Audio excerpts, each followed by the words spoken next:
உங்கள் தொழிற்சாலை மற்றும் நிறுவனத்தின் மின்சார தேவையை வங்கி நிதி உதவியுடன் சொந்தமாக சோலார் பிளான்ட் அமைத்து முழுமையாக நீங்களே பூர்த்தி செய்து கொள்ளலாம். Velan infra project private limited, Chennai. 9842252166.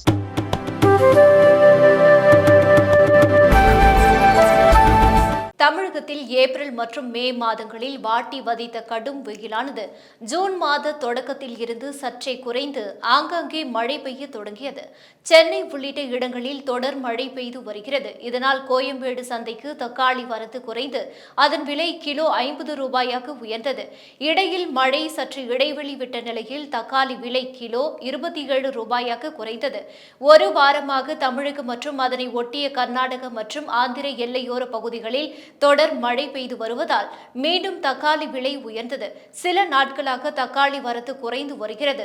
தமிழகத்தில் உள் மாவட்டங்களில் பரவலாக மழை பெய்து வருவதால் தக்காளி உற்பத்தி பாதிக்கப்பட்டிருக்கிறது. கோயம்பேடு சந்தைக்கு தக்காளி அனுப்பும் ஆந்திரா மற்றும் கர்நாடக மாநில எல்லையோர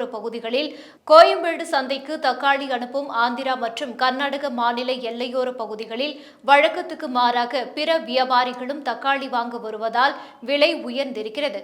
இம்மாதம் முழுவதும் தக்காளி விலை ஏற்ற இறக்கத்துடன் தான் இருக்கும் என்று கோயம்பேடு சந்தை வியாபாரிகள் தெரிவித்தனர்.